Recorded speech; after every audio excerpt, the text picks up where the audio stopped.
날마다 쓰는 나의 신앙일기 TV 데일리 큐티 나무향기입니다. 오늘은 출애굽기 30장 11절에서 16절을 묵상하겠습니다. 여호와께서 모세에게 말씀하여 이르시되 내가 이스라엘 자손의 수요를 조사할 때에 조사받은 각 사람은 그들을 계수할 때에 자기의 생명의 속전을 여호와께 드릴지니 이는 그것을 계수할 때에 그들 중에 질병이 없게 하려 함이라. 무릇 계수 중에 드는 자마다 성소의 세겔로 반 세겔을 낼지니 한 세겔은 20게라라. 그 반 세겔을 여호와께 드릴지며 계수 중에 드는 모든 자 곧 20살 이상 된 자가 여호와께 드리되 너희의 생명을 대속하기 위하여 여호와께 드릴 때에 부자라고 반 세겔에서 더 내지 말고 가난한 자라고 덜 내지 말지며 너는 이스라엘 자손에게서 속전을 취하여 회막 봉사에 쓰라. 이것이 여호와 앞에서 이스라엘 자손의 기념이 되어서 너희의 생명을 대속하리라. 오늘 본문은 후에 성전세라고 불리는 생명의 속전에 대해 말씀하고 있습니다. 하나님께서 성막, 나중에는 이 성전을 유지보수할 수 있도록 이스라엘 백성들에게서 속전을 받게 하셨습니다. 이 속전의 이름은 생명의 속전입니다. 즉 그의 생명값이라는 말입니다. 20세 이상의 모든 남자들이 하나님께 자기 생명 대신 반세겔이라는 돈을 내는 것입니다. 그렇게 하면 하나님께서 그들에게 질병을 내리지 않으실 것입니다. 하나님께서는 이 속전을 받아서 회막 봉사에 사용하게 하셨습니다. 그러므로 이스라엘 백성들의 목숨은 성막의 제사와 깊은 연관이 있습니다.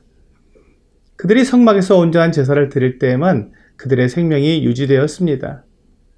그러나 이스라엘 백성들은 그것을 알지 못하고 그들이 먹고 마시는 것으로 그들의 생명이 유지된다고 생각하고 있었습니다. 하나님은 본문을 통해 그들의 생명이 하나님과의 관계에 달려있음을 말씀해 주신 것입니다.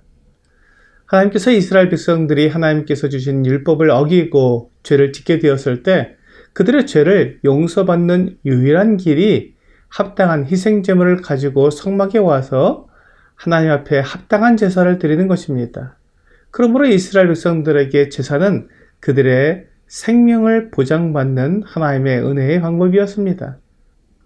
그러므로 성막에서 제사장을 통해 희생제물을 바치는 것은 이스라엘 백성들이 자신들의 생명을 유지하는 방법이 되는 것입니다. 그러므로 우리가 이 세상을 살아가는 동안 언제나 우리의 생명이 하나님께 있음을 기억해야 합니다.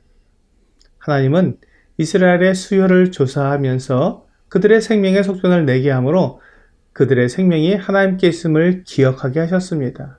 이 속전은 후에 예수님 당시에 매년 성전세를 내도록 하는 성전세의 근거가 되었습니다. 마태복음 17장 24절에서 가버나움에 이르니 반세겔 받는 자들이 베드로에게 나와 이르되 너희 선생은 반세겔을 내지 아니하느냐 하고 물었습니다. 베드로는 이 일에 대해 주님께 묻지 않고 당연히 낸다고 말했습니다. 25절입니다. 이르되 내신다 하고 집에 들어가니 예수께서 먼저 이르시되 시몬아 내 생각은 어떠하냐? 세상 임금들이 누구에게 관세와 국세를 받느냐? 자기 아들에게냐 타인에게냐? 그런데 이번에는 주님께서 베드로에게 물으셨습니다.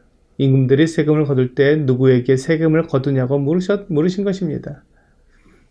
주 예수님은 유대인의 왕으로 오신 하나님의 아들이십니다. 그러므로 주 예수님은 세금을 내실 이유가 없으셨습니다. 더구나 성전세는 주님께서 예배를 받으시는 하나님의 아들이시기 때문에 내실 이유가 없으셨습니다. 주님은 베드로에게 자신이 하나님의 아들이심을 말씀해 주신 것입니다. 하지만 주 예수님은 아직 자신을 하나님의 아들로 나타내지 않으셨기 때문에 사람들을 실족하게 만들지 않기 위해 베드로에게 성전세를 내게 하셨습니다. 27절입니다. 그러나 우리가 그들이 실족하지 않게 하기 위하여 내가 바다에 가서 낚시를 던져 먼저 오르는 고기를 가져 입을 열면 돈 한 세겔을 얻을 것이니 가져다가 나와 너를 위하여 주라 하시니라. 전능하신 주 예수님께서 베드로와 주님 자신을 위해 한 세겔을 물고기 입에서 건져서 세를 받는 자들에게 내게 하셨습니다. 이와 같이 생명을 위한 속죄는 누구나 반세겔을 내야 했습니다. 본문 15절에는 너희의 생명을 대속하기 위하여 여호와께 드릴 때에 부자라고 반세겔에서 더 내지 말고 가난한 자라고 덜 내지 말지며 라고 말씀하고 있습니다. 각 사람의 생명을 대속하는 속죄는 모두 값이 같았습니다.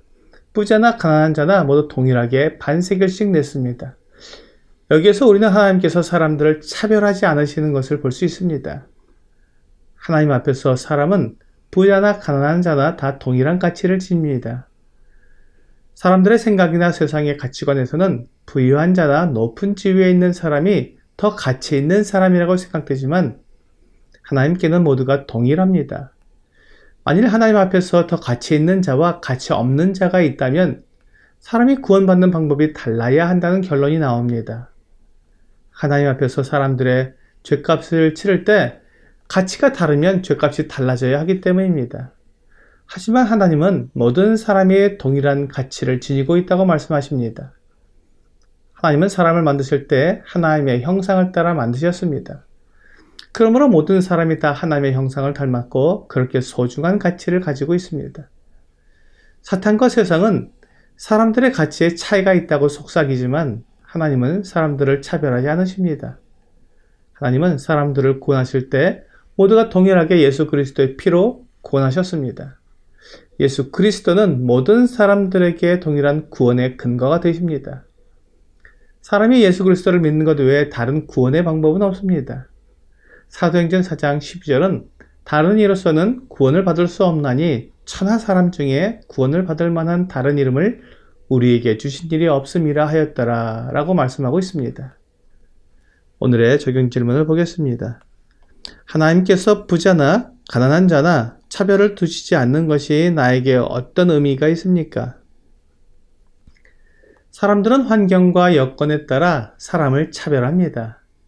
야고보서 2장 2절과 3절은 만일 너희 회당에 금가락지를 끼고 아름다운 옷을 입은 사람이 들어오고 또 남루한 옷을 입은 가난한 사람이 들어올 때 너희가 아름다운 옷을 입은 자를 눈여겨보고 말하되 여기 좋은 자리에 앉으소서 하고 또 가난한 자에게 말하되 너는 거기 서 있든지 내 발등상 아래에 있으라 하면 이라고 말씀하고 있습니다.